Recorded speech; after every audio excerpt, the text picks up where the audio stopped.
Hey everyone, welcome back to No Talking Points, iPolitics signature podcast. I'm Marco Vigliotti, the editor-in-chief of iPolitics. I'm joined as always by my co-host, Brian Storseth, the publisher of iPolitics. And today we're joined by our fellow reporter at iPolitics, our major projects reporter, I should say, Aya Dufour. Thanks everyone for joining us. There's never a shortage of topics for these podcasts. Today we had one, or I should say this week we had one land right on our lap with the president uh, going on a rant on Truth Social last night, basically saying Canada is getting a free ride when it comes to the Gordie Howe Bridge that will connect Windsor to Detroit, which of course was entirely financed by the government of Canada. But he basically said since the former Obama administration granted an exemption to Buy America rules for this project, the Americans should get some compensation. And if they don't get that, he's going to hold up the opening of this bridge. Once again, something comes out of seemingly nowhere to alienate or to infuriate, I should say, the president. Brian, we heard the prime minister say he had a chat with him and they're going to kind of hopefully let cooler heads prevail or may have like more intimate conversations around this. Well, what's the game plan here? It seems like every week it's something new with this guy.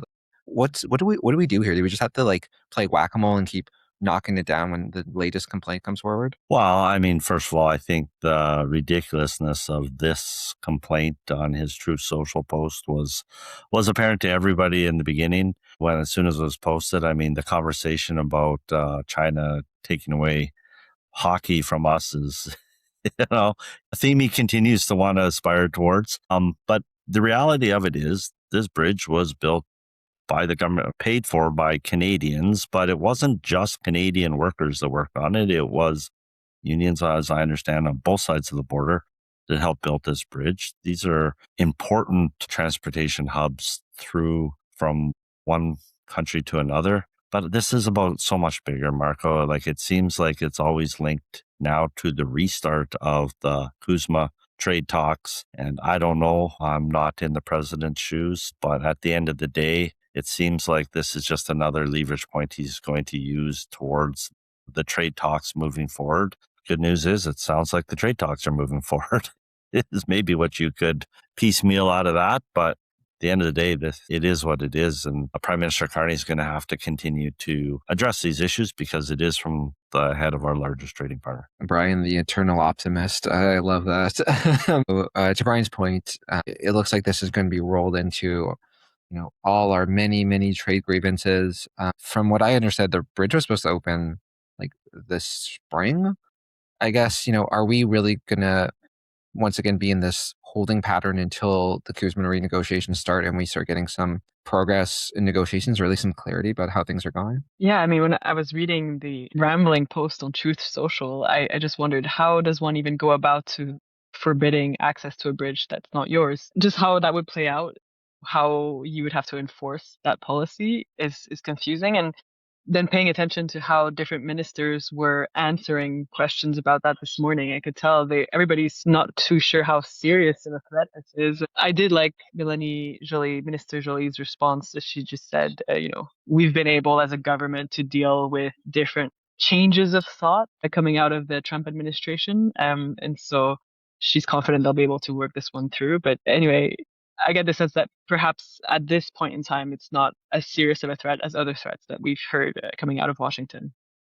Yeah, I mean, that's a good point. We've heard so many threats that have materialized into nothing. And I do get a kick out of Melanie Jolie's comments. I was there in person. I saw her kind of visibly stop her train of thought and say change in thoughts. It sounded as, like a mom with a troublesome toddler trying to mouth, oh, he's just cranky. Don't pay too much attention to it. But yeah, I do wonder again, like, do we give, like, it does feel like there's no right approach when it comes to dealing with this guy, but do we give it too much oxygen here? Like the fact that he makes these rants, gets a phone call with the PM. I don't think Mark Carney has him on block. Like, I think he would obviously talk with him. So like, what is the point of Donald Trump raising these concerns only to forget about them or just never follow through on them? Like, is he trying? Is there any strategy there, Brian? Like, I know it's a really difficult question to put to anyone, but like, is this just the rantings of a madman or like, is there some strategic, impulse behind this?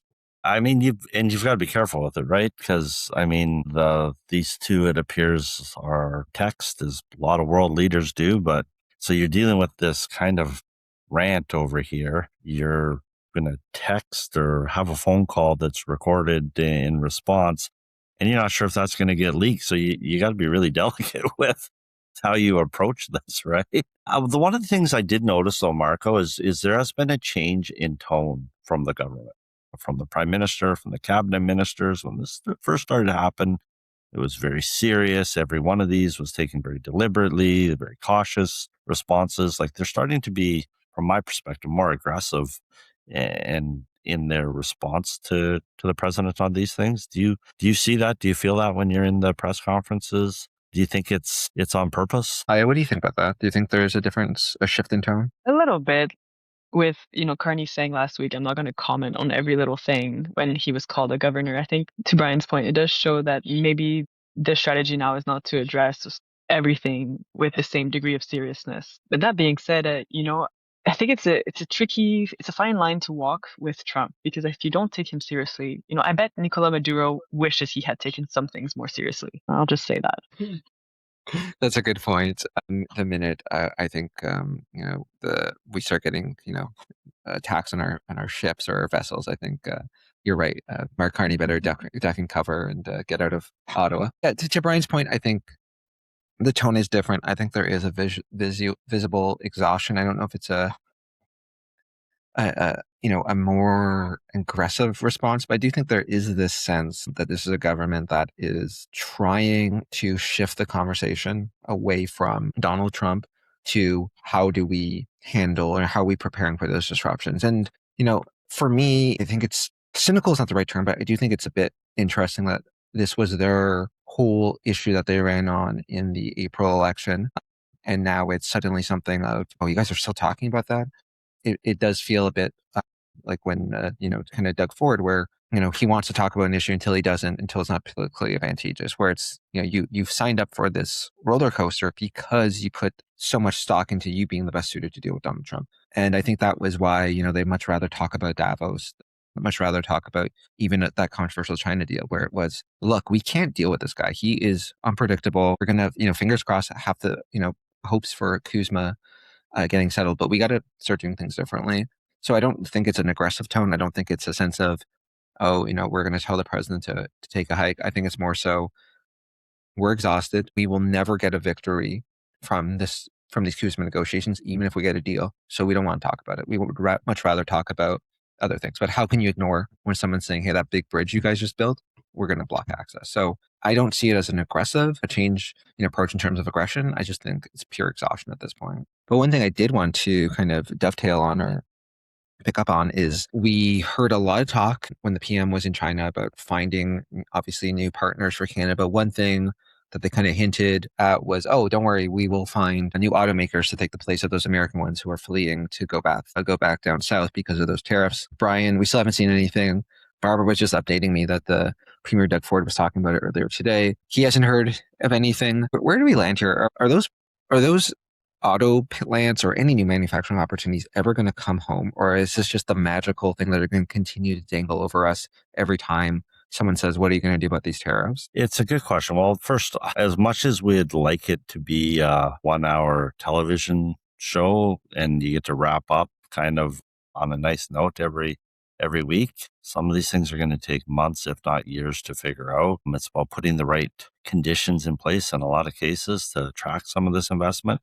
I think in the short term, the government's making, a big pitch to Canadians that the response, like, we're just going to build strong together in Canada. The only answer I get out of that is the industrial benefits out of some of these military contracts that they're talking about signing. But to date, the only thing that they have done is actually, it sounds like today, purchase another 14 F-35. So, there's a lot of great talk about this stuff going on in Ottawa. I understand that it takes time to do some of these things, but at the end of the day, the industrial benefits coming from some of the big defense contracts that we're going to put forward have to go to companies that we don't traditionally deal with. Otherwise, there's going to be no new plants and no new facilities or no retooling of some of the plants that are there. And I think that is the hope of a lot of the local community leaders that I've talked to, some of the mayors that I've talked to are hoping that they can utilize the money that is going to be spent on defense in this country to help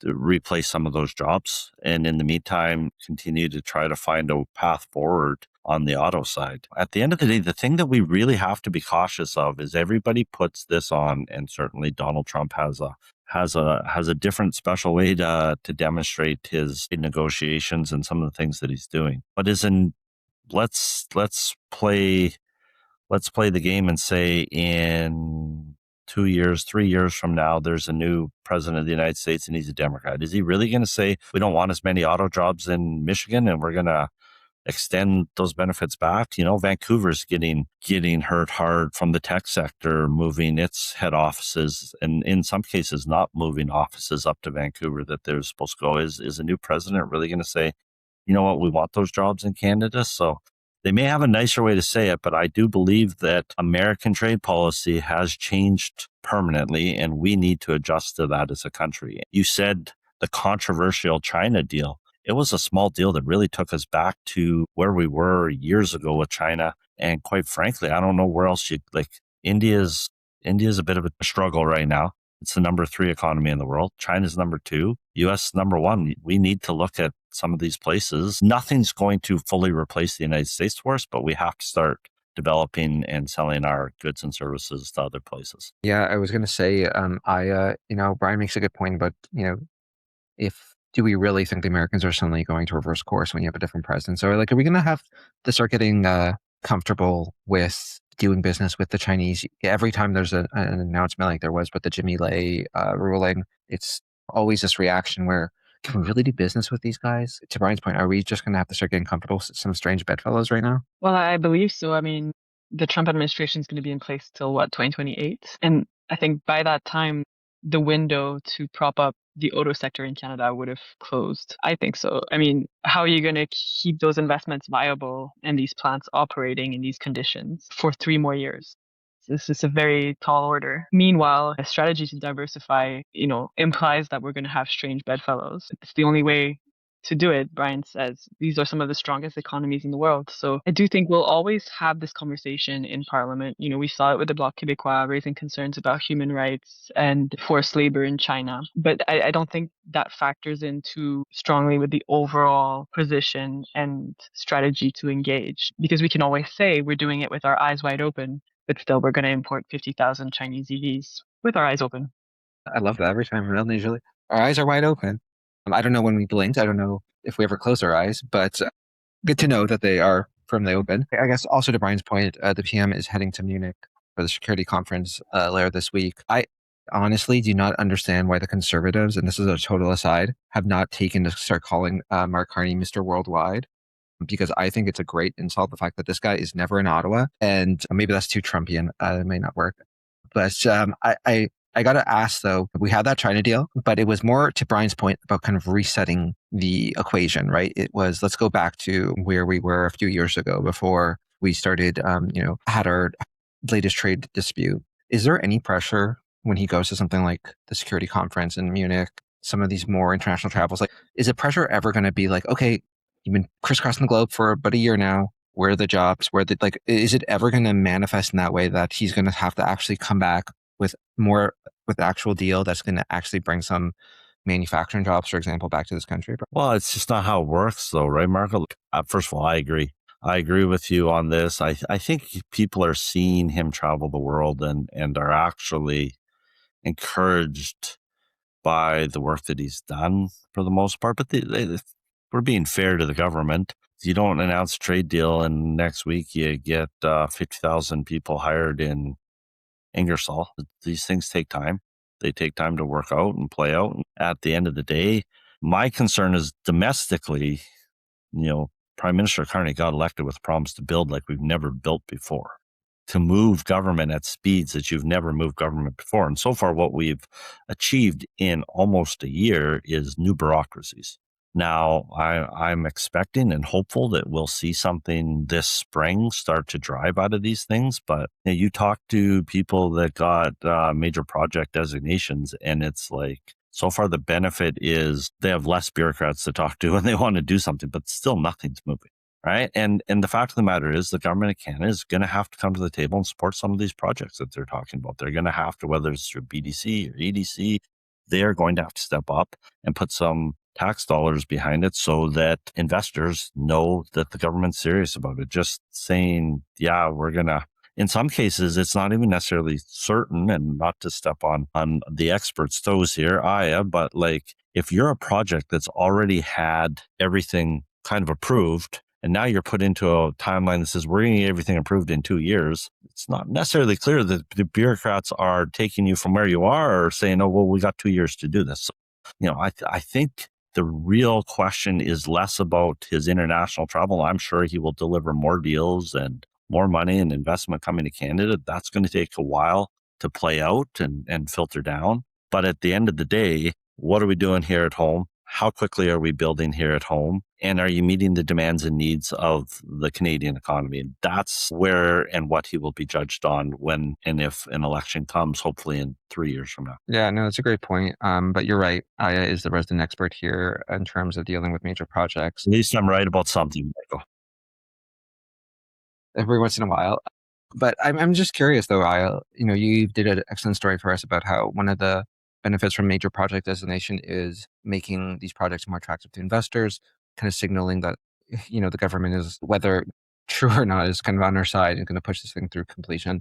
But I do got to ask, when we look at this, like, is this going to come together fast enough that we're going to see some, boots on the ground, jobs being handed out in the next few years that really, to Brian's point, that really will address some of these concerns that Canadians have as we continue to see our economy get throttled by these American tariffs? Okay, so I have lots of thoughts that come to mind when I hear you guys talk. First is that it's still kind of early days in this diversification effort abroad, right? Like we're signing new agreements, we're bringing in new partners, we're looking at new venues, new sectors in which we can collaborate. And I think some of the early data is suggesting that some of those efforts might be paying off, even though it's early days. Like you look at the port exports out of Montreal or out of New Brunswick for 2025, and they're hitting records in terms of exports and to markets that are in Europe, in North Africa. So I think we are seeing early signs that diversification is on its way. But of course, we're starting from so far away, given just how big of a trading partner the U.S. is to Canada. Now, in terms of making big projects faster. I know that this is something we hear a lot, like they've referred 11 projects so far and we haven't seen results. I think it takes so much time to have boots on the ground for a project. And the government is not always the thing that stands in the way. Of course, bureaucracy is a lot. And I know that lots of proponents have had issues with the Assessment Act and the impact assessment regime in general. But I also know lots of proponents use impact assessments as sort of the guiding document for how they're going to do consultations on a project, either with the host community, the First Nations, and it helps them have a game plan for how to sort of tick boxes one after the other and minimizes the risk that you're going to end up in court, which is sort of the goal of an impact assessment, among other things, is to make sure that your project can go ahead, that you've ticked all your boxes. So I don't, and I know people had hopes that being referred to the Major Projects Office would mean you get all your permits in one go. That's not quite how it works. And what I've been hearing anyway is that proponents are really happy to have the Major Project Office act as that one window, that they don't have to go to Transport Canada. They don't have to go to Environment Canada. They don't have to talk with the Finance Canada people. Just talk to one team and then some of their issues are addressed. But what we've seen for all of the projects pretty much that are on the Major Projects Office list, it's not really the regulatory side that's the issue, it's the financing side. And the government, like Brian says, has a role through publicly financed entities, the Canada Infrastructure Bank among them. But I don't, like we've also said in the past, that I don't think that these projects can rely solely on public capital. They're going to need private investors. This is where the Major Projects Office is really going to show whether it's an effective bureaucracy or not, is in its ability to assist project proponents in finding these private sector partners.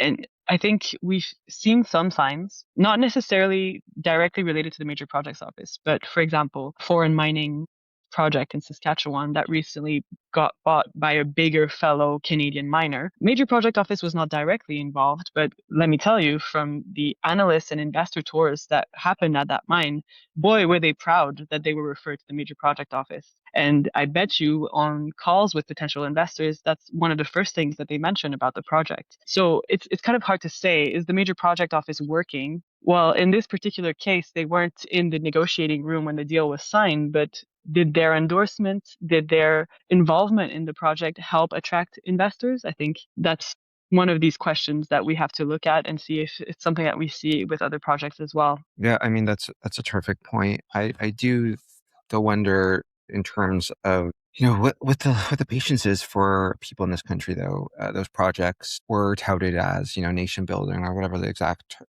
definition that was being thrown around. We're cutting, approvals from 5 to 2 years. I'm not trying to say that's not a significant task, but, I think once you get an approval, it doesn't mean construction starts tomorrow, right? It's so as we continue to, feel these disruptions, feel these impacts, I do wonder, at what point this government is going to start needing some of those, wins to say, we've actually are bringing in jobs. We are actually have new investment coming in here. Ontario, for example, keeps bleeding manufacturing jobs. How long can that last before something substantial happens? That being said, I'm glad I'm a journalist, asking questions as opposed to coming up with answers, because I don't know what that solution looks like. But I do. it's Sorry, go also, ahead, Brian. sorry, Marco, it's also all relative, right? Like, it's great that you cut approvals from 5 to 2 years, but if they're doing it in the US in 6 months, the investment's not going to follow. Like, you have to be competitive with your competition, and that's just a basic tenet of free market societies, right? So at the end of the day, I think it's really still yet to be seen, and there hasn't been a ton of deliverables in the first year of the Carney government here at home. There's been a lot of great speeches. There's been a lot of great initiatives, and I honestly can't argue with a lot of the direction that he seems to be going, but the results have to come through. Last week was the big Harper Palooza. Yeah, it brought you back to 2008. The things that Prime Minister Harper did that weren't necessarily things that were in his ideological spectrum had a very real impact quickly to help get us through the global financial crisis. And obviously, Carney was the governor of the Bank of Canada at the time. He had a front seat to a lot of this, but I think the government is going to have to put the pedal to the metal a little bit in the second year, or else they're going to start losing the patience of Canadians, because you can't promise people that you can do all this stuff and then not do it. You can, but there's a word for that. I was going to say, are we going to start moving towards some sort of stimulus package? I know that the government loves to talk about the historic investments in generational investments, excuse me. I hope Champagne doesn't yell at me for missing that quote, but the generational investments that were in that package in the budget. But again, I think we keep making these connections where it's, we're making it easier to invest in, mines and energy projects. But again, those projects aren't necessarily going to happen tomorrow. And, again, I hate to keep, beating this drum, but we kind of need them. Stellantis aren't saying, okay, we'll lay off our workers in 2 years' time once you guys get your stuff figured out. So yeah, I think that's a great point, Brian, that, you may have to start delivering. Maybe right now you're still in your honeymoon, but eventually, the plane's going to have to come back to Ottawa, and you're going to have to start showing Canadians what you're actually doing for them. So very curious to see what Mr. Carney has under his sleeve. You said the nickname is Mr. Worldwide? Yes. I hadn't heard that. No, I came up with that myself. I should stress that is just me riffing. That's a free one, Mr. Polyev. Mr. Slip. You can take that one. We know Marco was listening to Pitbull this week, clearly.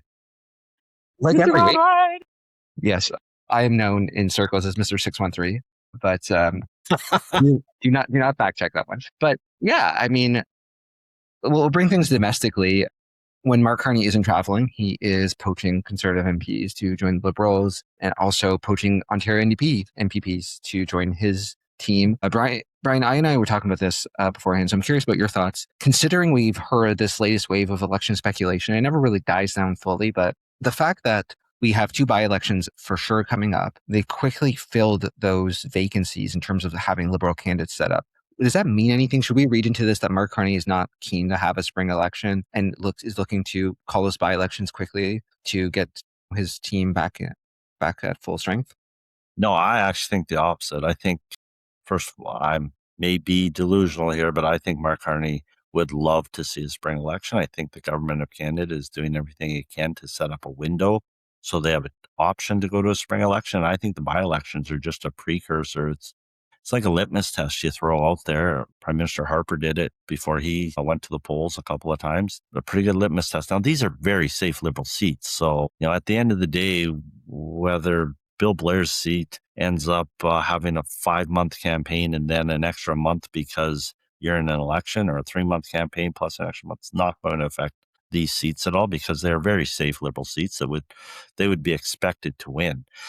Nobody talks about the fracture inside the Liberal caucus when, like, it's not even a year into government and senior Liberals are leaving, like Chrystia Freeland and Bill Blair. So it doesn't seem to be a narrative that's picked up a lot, but these are safe seats. I don't see that being an issue. I see all the advertising that the government is making. I see all the announcements that they're making. Everything's carefully curated. I see the change in tone with the United States maybe not being the best strategic advice for the trade deal, but very good political advice in making Canadians happy. Everything to me screams that these guys are trying to set up for a spring election. Certainly, I'm sure the Prime Minister would rather win a majority rather than get a few more MPs over to cross the floor. A 2-seat majority is a tough thing to hold. People get sick, people get pregnant, things happen. 2-seat majorities are tough to hold. I know we were having a bit of a gab about this.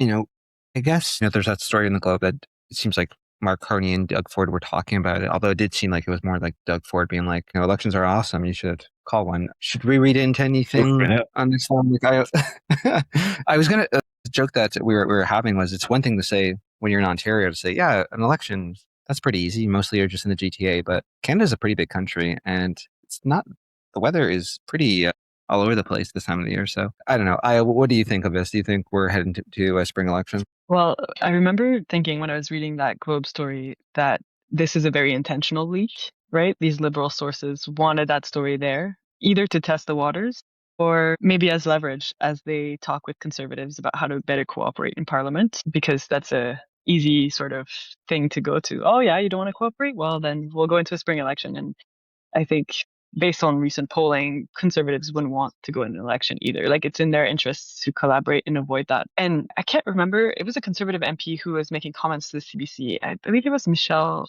Rempel. We'll fact check that. But she said something along the lines of, Justin Trudeau made a minority government work, Stephen Harper as well, so why can't Carney? And I think that would be a question he'd have to answer for if he does decide to go into an election.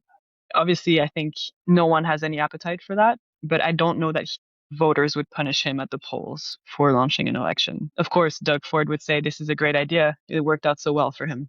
What a world we live in when the Conservatives are being like, who was a really great leader? That Justin Trudeau. Yeah, he knew how to run things. Ryan, I'm sure you saw. I'm sure you share Michelle's love of Mr. Trudeau. She inferred that he bought the NDP off, so he made it work. But fair enough. It's true. It's true. Even Harper made it work, and I have no doubt that Prime Minister Carney has a very large minority. Like, he certainly could make this work, and I don't think it's in the best interest of Canadians to go to an election right now. You're talking about the need to build back faster, the need to invest in the country, the need to, quite frankly, the strong role that the government of Canada will play in helping Canada avoid the economic downturns that come from the uncertainty with the United States. And all of a sudden, an election's a good idea. I just think it throws the timing of this city off by months and months. So you're not just a 1-month election. The civil service shuts down before and after, waiting for governments to come in, even if it's the same government. Money announcements are great, but the money doesn't get out the door. I think that this is absolutely the wrong time in this country to have an election. But that being said, remember last week I said we needed the Conservatives needed to start working with the government and making Parliament work to take that argument away that you can't get anything done. And I was happy to see Prime Minister Harper, obviously not after talking to me about it, but it was part of his narrative in his speech last week too, that, now is not a time. Now is a time for both parties to come together, work together to make our country better, find the things that we can agree on and move the country in the right direction and focus on an election in a few years from now. And one thing we were talking about was how the leadership review that Pierre Poilievre was facing would be a bit of a complication because obviously, the base is not a big fan of Mark Carney, and negotiating and, compromising might not appeal well. He won that review overwhelmingly. To Brian's point, do you think that with that pressure kind of off Pierre Poilievre, that maybe he does make that pivot? And if there's anything you've seen to signal the Conservatives are a bit more willing to talk to this government on working together to get things passed? I feel like things are a bit less confrontational than they were a few months ago. That could just be because of the wider geopolitical context. But Marco, you would have a lot more experience than me following this. What do you think? I think the Conservatives don't want to go to an election. I think they've made that clear, but I think there's only so much that you can do when this is the style that you've taken. I saw there was a CBC story that seemed to be the counterpoint to the Globe piece, which was basically like, what are you talking about? They're talking behind the scenes around all these bills. And it's like, Captain Obvious here, obviously. Like is there openness? Like, is there actually going to be a breakthrough? Like, I assume they're always, even under Justin Trudeau, they were having conversations about bills, but are they going to be okay with the BIA? And how do you square that? Like, we'll pass the budget implementation bill, but we voted against the motion approving the budget. I just think you've built your entire political brand around these guys are awful. They're irredeemable. And Mark Carney is just like Justin Trudeau. And then, not even a year later, suddenly it's like, okay, but maybe they have a few good ideas. Like it would totally make sense why you want to, lower the temperature, but I mean, the polls are reason enough, but at the same time, how do you cross that bridge? And I think Brian talks about Stephen Harper ability to make Parliament work. And Brian, you know better than I would, but it seems like a lot of that was, you guys want to go to an election? We'll go to an election and we'll win. Kind of daring you. Like, I think that there's two options Conservatives have is keep doing what you're doing and get an election where you might lose and have a Liberal majority, or you suck it up, you swallow, you bite your tongue, and you realize that it's in your best interest, especially Pierre Poilievre's, because if he loses another election, minority majority, it's irrelevant. You're done to deal with it. Is that fair, Brian? That was Stephen Harper's style? Like, I'll dare you to push me to an election? You gotta change the total mindset of the government. When you were talking about Prime Minister Harper, the Liberals had been in for what seemed like eons. Nobody really thought of us as the natural governing party.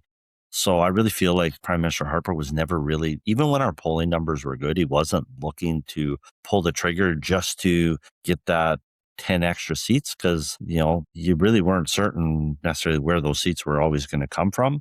So I really feel like Prime Minister Harper, while you're right, he negotiated from a position of strength. He didn't focus on one party or another. He focused on the Liberals when we needed to get the Liberals to vote for something.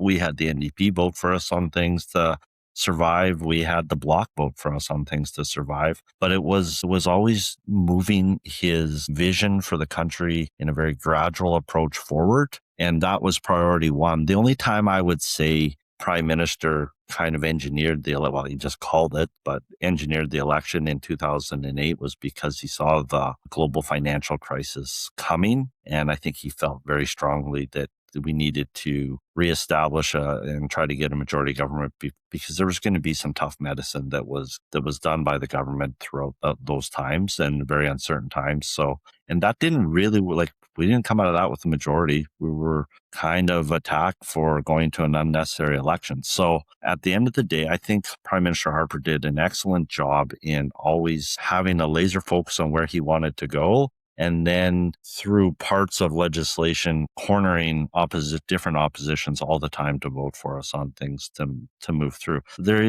I have zero doubt that Prime Minister Carney could do the same thing. Like, you look, C10 was something that looked like it might get held up for no reason. It would have been the Conservatives just being obstinate. They passed it through on division yesterday.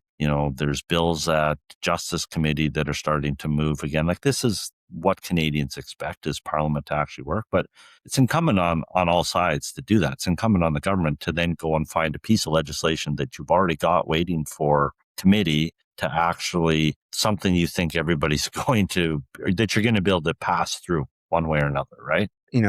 We've kind of seen this, the Conservatives, definitely to Brian's point, kind of get out of the way of some things that aren't terribly contentious. But, I know if you guys were following, but after or before the cabinet meeting on Tuesday, Sean Fraser was again talking about how C9, there was really not a path forward. The Conservatives were. So there's clearly some things where they're not open to. I think it's worth noting that unlike some of these finance bills, if they lose a vote of C9, it does not spell another election. So maybe you have more flexibility to do that. One thing that always strikes me, and I'm curious to get your read, is on the major projects thing, this Conservatives, I feel like they're a bit all over the place. At one hand, it's you do nothing, you're not doing this is all useless. And then they like to tout it, being like, what do you mean we don't cooperate? We helped you pass C5, which, by the way, is also a useless bill according to the Conservatives. So I'm curious to know what's your read on their kind of jumping around when it comes to that part of Carney's. Yeah, there was a very fascinating exchange. It might have been last week or the week before in a House committee where Minister McKinnon was answering questions about the budget implementation bill and specifically the measures that the government now has to expropriate properties for the high-speed train project. And this one Conservative MP asked the minister, why do you think this project needs exemptions? Basically, that's kind of the question she asked. And the minister just looked at her and said, this is Bill C5. It's the Building Canada Act that we both voted for. And it just made me wonder, like, this bill rammed through Parliament so quickly. And I don't know that everybody really understood the implications of the changes that were being made. But yes, I do pay attention to that narrative coming out of the Conservative Party and the Conservative movement. Pierre Poilievre opening up the convention in Calgary over the weekend saying, the great thing about being a conservative is that in the end, people all like we were always right or something along those lines. In the sense that, the Carney Liberals have gotten rid of the consumer carbon tax, the emissions cap, and now the EV mandate. And maybe it makes it easier for Conservatives to collaborate with Carney's Liberals because there's, I think, lots of areas of alignment, perhaps beyond the anti-hate bill that they're trying to pass there in committee. Yeah, I mean, that's a good point. For the Conservatives, do you really want to be on the other side of legislation that has, in some way, does what you've been, complaining about for years, that gets government out of the way, that, and I think, Brian, you've made the point that having these one-off exemptions is not the right approach, that you need to completely overhaul the entire regulatory framework. But at the same time, like, it seems a bit strange that if you're on the opposition benches thinking, well, I don't like that bill, but you're basically making the enemy of the perfect the good, right? So, Brian, is that like, can you help me maybe explain this weird pivot with the Conservatives where on one hand, Bill C5 is a proud, shining example of cooperation, but on the other hand, it's a useless bill that hasn't done anything for anyone? Well, listen, at the end of the day, Marco, what I have said consistently, I've not heard been reiterated by Conservatives in Parliament. I had my private members legislation. There's lots of articles about it on the wall, none written by iPolitics, of course. But I will say that I found it easier as a Conservative to repeal legislation that was unnecessary in the country rather than create new things. And I think that bodes through all through the system, creating a new bureaucracy to do new things to get it done faster seems like an oxymoron to me, but I'm optimistic that the Prime Minister will pull this off because the country needs it. At the end of the day, decreasing the regulatory environment in Canada doesn't just create an opportunity for 2 or 3 projects or 6 or 7 projects. It sends a signal to investors around the world that we truly are open for business again and are doing things in a more free market way. That would be my view on it. I think the pivot, and to be clear, there's been a pivot here. Now that I'm in the media space, I don't like saying the media, Marco, but like there's somebody has been saying for a year that Pierre Poilievre needs to pivot. Well, Pierre Poilievre's not going to all of a sudden turn into the most affable guy that you can ever see. It's just not in his personality. He's going to be a strong conservative with his beliefs. but they have started cooperating with the government. They have allowed Parliament to work better. They have started to put forward, I'm noticing you interviewing or asking questions of Raquel Danko or Kyle Seaback that are now up at the podium, and it's less of Pierre all the time, less of Andrew all the time. So, I see that happening. Of course, it's easy to say there's some sanctimony to it, but as I said before, job one was to do overwhelmingly well at the leadership review. He's done that. Now job two is to win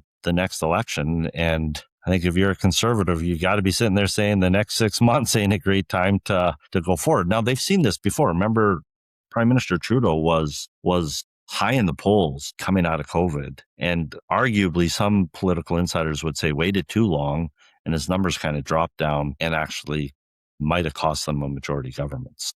Now, there's a lot of political strategy to this, and politicians are nothing if not inconsistent when it comes to what's in their best interest at times. But I think you're at least seeing some openness to move Parliament forward. And the frank point is a lot of MPs don't read all the legislation that gets thrown their way. So I'm not surprised that you have MPs asking strange questions in committee. And I saw that you did. One name you did mention in terms of kind of taking the spotlight from Pierre was Mr. Giovanni. I don't know if we could officially blame him, but he did his trip, came back, and suddenly Donald Trump saying, yeah, that bridge ain't happening. So I don't know what he said, but was that not the weirdest thing I've ever seen, though? Like, honestly, was that not just weird? What's the strategy behind sending this guy to the United States to meet with Donald and looking like, JD Vance's best friend? Like, I don't see the political upside to this. I don't know if that was approved by the OLO or not. I sure hope not. Like, to me, that's just strange. And if we were in government, we would not be supportive of an opposition member going and dancing around the government and trying to pretend like you're a one-man trade mission. Like, this is just strange. There's one thing. No, I was going to say, if there's one thing Canadians clearly love, it's Donald Trump and JD Vance. So yeah, anytime you can remind them, hey, I'm friends with one of them. Yeah, Isn't his riding right beside Oshawa? Like, yeah, they lost a bunch of jobs at the GM, cutting third shift at the plant. Yeah. Anyways, but yeah, well, I was going to move us forward to our last segment, just talking about maybe things that we missed the past week or things to look forward to. Aya, when we start with you, what are your final thoughts for today's show?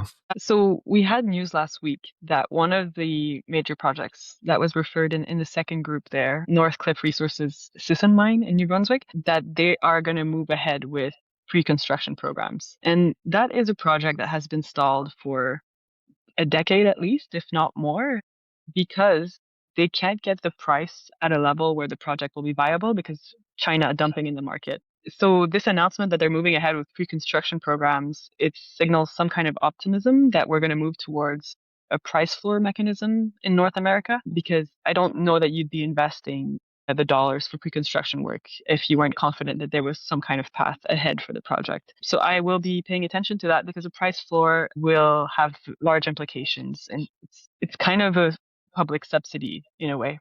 Comes, of course, as Anita Anand joined Marco Rubio and a bunch of other countries at a ministerial meeting regarding critical minerals in Washington. How about you, Brian? What are you paying attention to this week, or think maybe looking back at something we missed the past week? Well, first, before I jump into it, I did notice that Aya's Economic Insights and Major Projects brief is twice a week. It's been absolutely phenomenal, Aya. It's a must read, and anybody that's not checking it out should check it out. I'm very proud of the work that the team here is doing with that. So great work. My piece for this week, honestly, would be the Alberta separatism was in the news a lot. And the thing that disappoints me when I hear it, I remember back to Quebec and the referendum and the vote, and how there was a real, even as an Albertan, I remember there being a real compelling argument made by the rest of the country as why Quebec should stay in Canada and make us a stronger country. And I think that's the tone that we need to start hearing from our political leaders when it comes to Alberta separatism. This is a real thing, whether this is 1 million Albertans or 170,000, this is real. It needs to be treated as such, and we should be coming together to convince Albertans that this is the right play for them, that we've got a history here, that there's a real commitment not only to the economy, but to the Alberta culture and society as a whole. And we should be coming together on this stuff, not having the Premier of BC throwing bombs in there because it may be best for his politics, or having other people kind of deride it a bit. This is serious. It needs to be taken serious, and Canadians need to put the best foot forward as to how we work together and all make our country a better place, because we're still a young country. We have our best years ahead of us, and we have to show each other the value of staying together, especially in times like this, when you have foreign entities like the United States that are trying to rip us apart. It's more important than ever that we as Canadians and Albertans come together and see that the path forward is as one united, strong country, as our forefathers have always done. Yeah, that's a great point, Brian. I wonder if we're going to have our We Love Canada or We Love Alberta rally like we did in advance of the 1995 referendum. Don't ask who's going to pay for that. But I do think about Alberta, one thing I should flag is that back and forth with the Justice Minister about judicial appointments. You know, it was interesting in that, again, it seemed like a way for Alberta for Danielle Smith to show that she was off board or offside on a lot of what the Liberal government was doing in a way that was relatively low stakes. There already is advisory bodies in every province set up to handle judicial appointments. So I really don't know what she was getting at. She's talking about some pretty extraordinary powers. But again, I think it's, once again, Danielle Smith doing this delicate dance of how can I show that, you know, I'm offside with the Liberals, while at the same time not necessarily working to, you know, kill projects that I need government approval for. But one thing, again, I will keep beating this drum that I'm looking forward to is the PM is heading to Munich. He is going to do another European swing. We know that there's opportunities in there for defense investments, but we want to make sure that we're getting projects that or investment that can actually lead to manufacturing jobs here in Canada. I just am starting to feel like there's a degree of, you know, are we being hoodwinked here? Jolie and Doug Ford had their nice little chat, and then Doug and Carney got a slice of pizza or whatever, and they came back and they said, we have an auto strategy, or we're going to work towards one. And I feel like lost in the shuffle is, what have you been doing for the past year? Like, at what point do we get fed up and think, are we ever going to actually see some tangible signs that people are investing in this country? If we keep telling us, yeah, sure, this is a problem that we're losing jobs and we're going to, you know, elbows up or whatever Doug Ford's proposing, but at the same time, people are going to start demanding results. So here's another opportunity for the PM, Mr. Worldwide himself, heading out to Europe. Are we going to come back with jobs? Are we going to come back with investment? And if not, then the question has to be asked, what are you doing there? Is it leading towards something bigger? What can you tell Canadians, not just Canadians, but people in Oshawa who are losing their jobs, people in Oxford County who are losing their jobs, people who have jobs but are concerned that, you know, Stellantis or someone else is going to pull out of this country. So I'm just looking, we have the speeches, we have the trip planner, but are we going to actually get the receipts? And if not, when can we expect those? So that is my final rant. Thank you, Brian and Aya, for joining me. I think we will likely reconvene next week with even more things to talk about, and maybe another Trump threat if we're lucky. But thanks, guys, for joining me, and thanks to everyone for listening. Have a great week. Thank you, guys. Thanks, Michael.